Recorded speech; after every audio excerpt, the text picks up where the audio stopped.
देहरादून की शिवांगी पांडे ने अपनी पहली नौकरी की पहली सैलरी मिलते ही एक म्यूचुअल फंड की टैक्स सेविंग स्कीम में पैसा लगाने का मन बना लिया था। म्यूचुअल फंड में निवेश करना तो बड़ा आसान है, ये ऑनलाइन भी हो सकता है और किसी एजेंट के जरिए भी। लेकिन जब उन्होंने रिसर्च की तो इसमें मिल रहे दो विकल्प देख करके चकरा गईं। हर स्कीम में उन्हें ग्रोथ या डिविडेंड ऑप्शन मिल रहा था।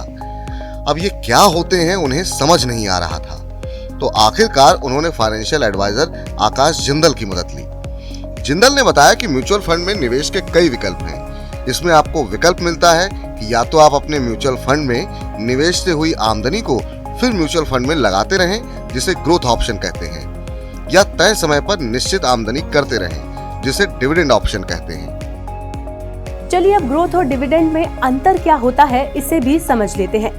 ग्रोथ ऑप्शन में होता यह है कि आप किसी फंड में जो मुनाफा कमाते हैं उसे फिर से फंड में लगा दिया जाता है। इससे आपको कंपाउंडिंग यानी चक्रवृद्धि का फायदा मिलता है। ये तरीका लॉन्ग टर्म में पैसा लगाने वालों के लिए अहम माना जाता है। दूसरी तरफ डिविडेंड ऑप्शन में जब फंड मुनाफा कमाता है तो उसे डिविडेंड यानी लाभांश के रूप में निवेशकों में बांट दिया जाता है।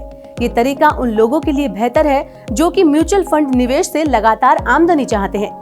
किसी भी निवेशक के सामने सबसे पहले यही मुश्किल आती है कि म्यूचुअल फंड का चुनाव करते समय ये कैसे तय करें कि कौन सा विकल्प चुनना है।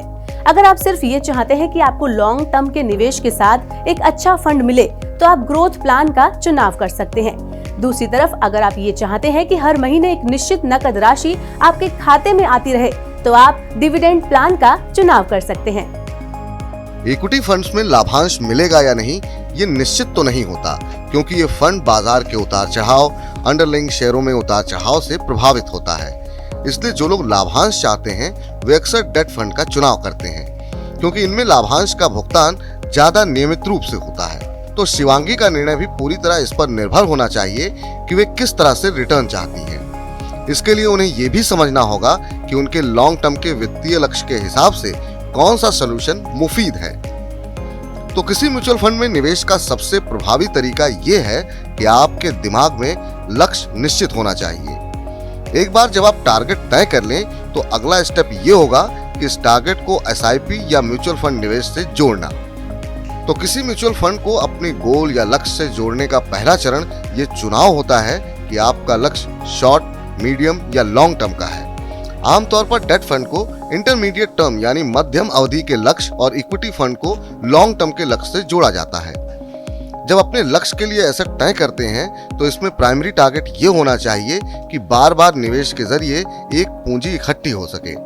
ऐसा ज्यादातर आपको ग्रोथ फंड में ही हासिल होगा। दूसरी तरफ डिविडेंड विकल्प में एनएवी घट जाता है, जिससे लॉन्ग टर्म में आपके वेल्थ के विकास की क्षमता कम हो जाती है। टैक्स के असर को भी अपने ध्यान में रखें। आपको ये ध्यान रखना होगा कि किस म्यूचुअल फंड विकल्प में टैक्स का क्या असर होता है। डिविडेंड और ग्रोथ विकल्प में टैक्स को लेकर भी काफी फर्क है। डिविडेंड विकल्प चुनने वाले निवेशक को इक्विटी और डेट फंड में अपनी इनकम टैक्स स्लैब के मुताबिक टैक्स देना होता है। दूसरी तरफ ग्रोथ विकल्प में शॉर्ट टर्म और long term capital gains tax लगता है।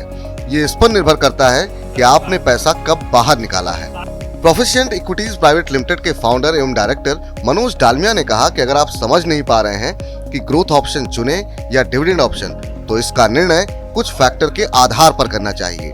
जैसे आपको इन दोनों की विशेषताएं या कमियां जाननी चाहिए।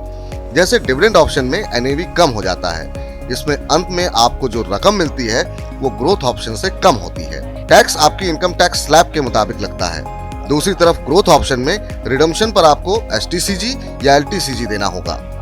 इसमें एनएवी और कुल रिटर्न डिविडेंड के मुकाबले ज्यादा होता है।